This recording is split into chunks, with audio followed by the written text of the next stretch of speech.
The Missisquoi River is approximately 80 miles long, 60 of which lie in the U.S.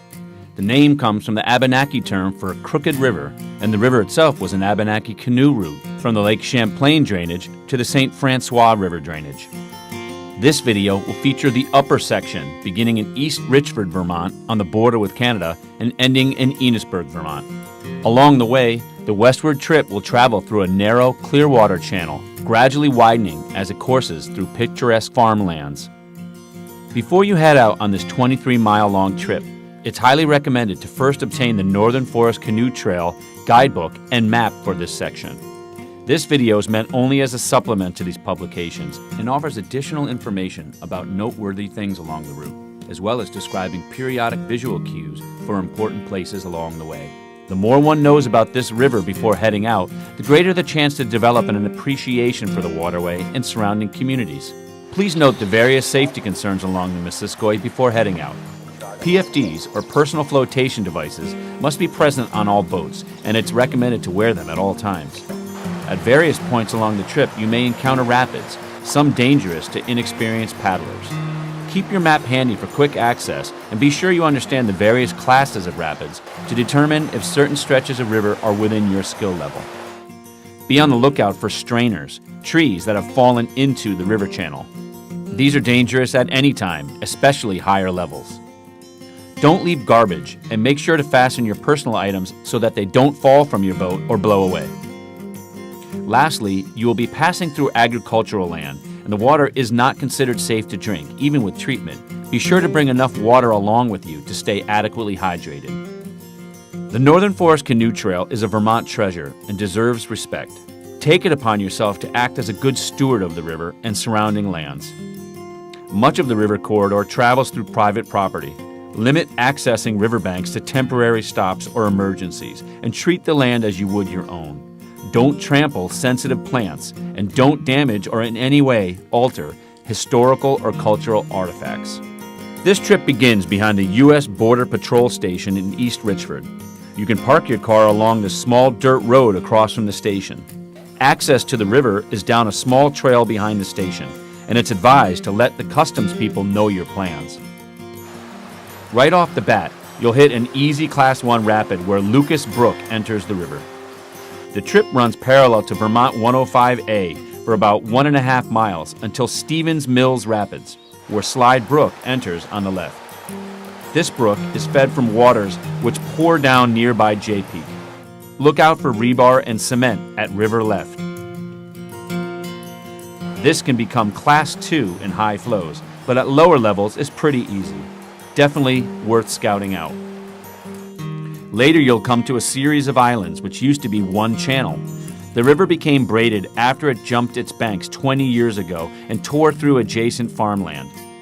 The river is still adjusting, and as a result, water may be higher through some channels than others. Choose the one with the most flow.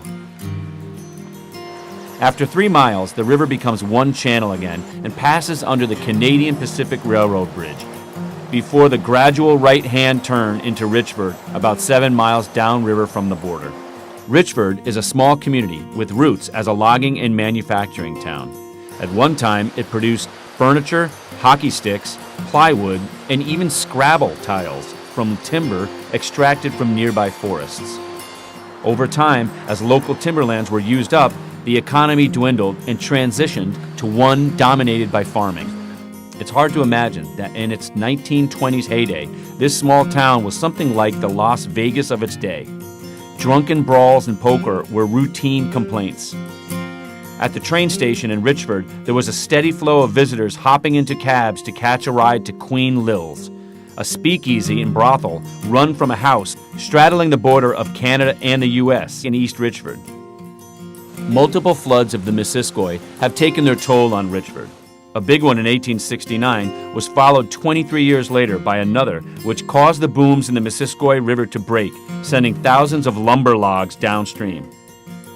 But none compared to the 1927 flood, which ravaged not only Richford, but all other towns along the Missisquoi and throughout Vermont.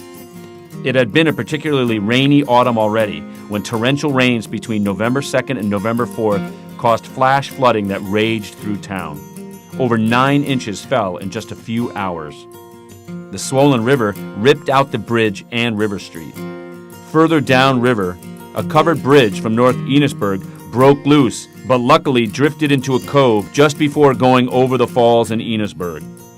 Throughout the valley onto the lake, many houses and businesses were destroyed and land washed away. As you approach Richford, look for the brick building on the left up the hill and take out at a small trail leading up to a gas station where you can stock up on food and drink. Camping is allowed at the Leatherneck Landing site just upstream of this takeout. The rapids around the corner can reach up to Class 4 and should be attempted by experts only. Definitely scout before running them. For most, it's a quick 0.2-mile portage to Davis Park. The put-in can be reached by taking a trail on the left at the start of the park. The left channel across from Davis Park leads to the Believe It or Not campsite on the large island. This waterway joins up with the main stem of the Missisquoi further downstream.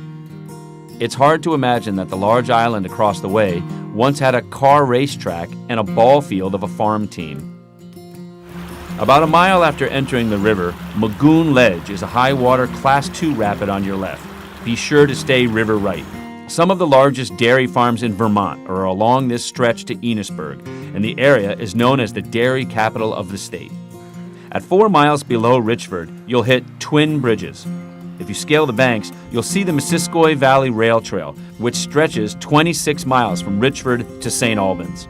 This recreational trail was created from the defunct Richford branch of the Central Vermont Railway, which transported milk and other agricultural products from Richford to St. Albans. A short paddle later, you'll reach Doe Campsite on the left. Named after a local family that allows its use, this Northern Forest Canoe Trail campsite is a great stop about halfway to Ennis Byrd. Check out the Varve clay cliffs below the site. One can see annual sediment layers left by a glacial lake 17,000 to 15,000 years ago.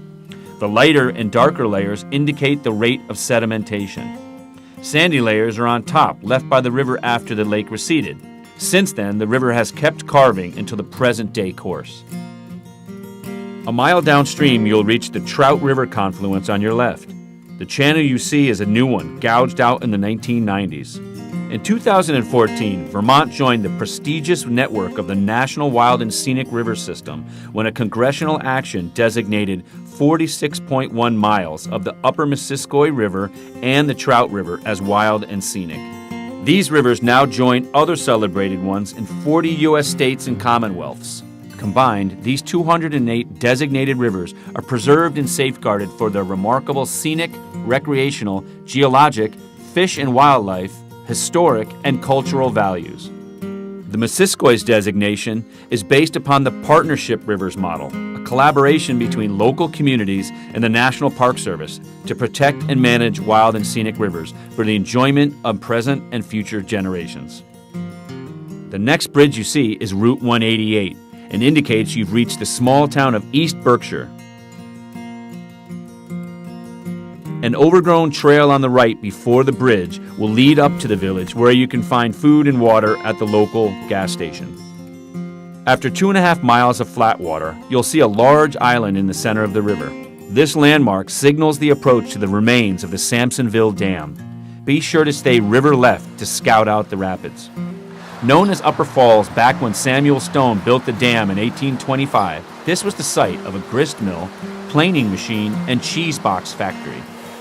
Later, Dennis Sampson started a starch factory and a fulling and cloth mill. By 1883, the state of the village had deteriorated, but near the turn of the century had revived again. Later, an electric plant was built at the base of the sawmill and later became a veneer mill, heralded as the largest and most equipped in all of New England. The dam was later replaced by a concrete one, which eventually washed away. The remains of the old powerhouse can be seen river right, where once the Sampsonville butter churn factory operated. As you paddle through the islands, scout the river from the left. Class 2 and 3 ledges occur throughout this stretch and are more powerful with higher water. The iron bridge you'll reach next was once site of the supposed longest covered bridge in the U.S., built in 1847 and destroyed by the 1927 flood. In 1806, Stevens Ferry operated here, and the boats were leased or maintained by the town for 40 years.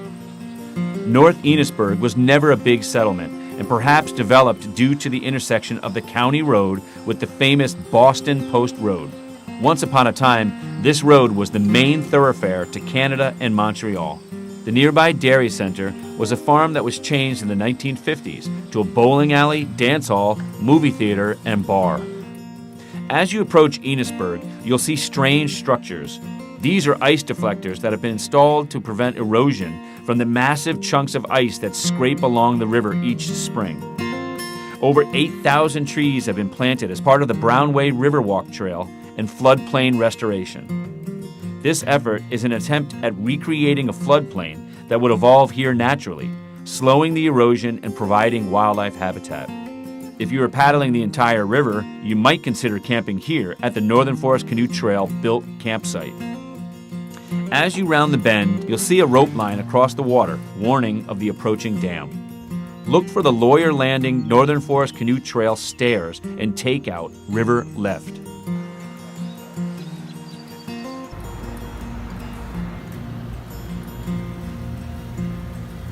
Ennisburg Falls was chartered in 1780, with settlers coming in 1797 and a sawmill, gristmill, and tannery in operation by 1800. In 1806, mills on the island below the falls were bought and made into a broom and handle factory. In 1871, it became the Pierce Patton Brook Socket Factory and made 6,000 broom sockets a day.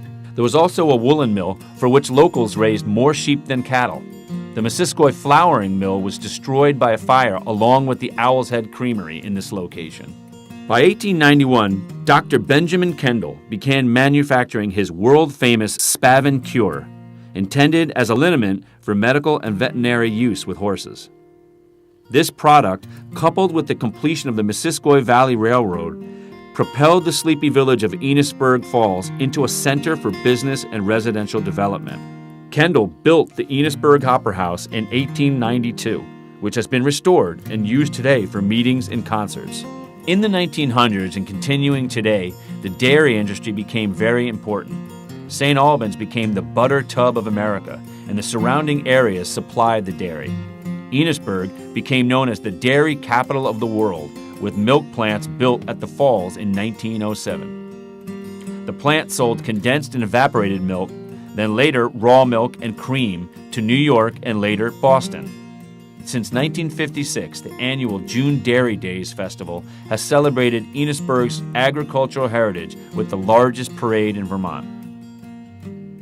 Be sure to check out our other videos on Vermont's waterways along the Northern Forest Canoe Trail and plan your next adventure.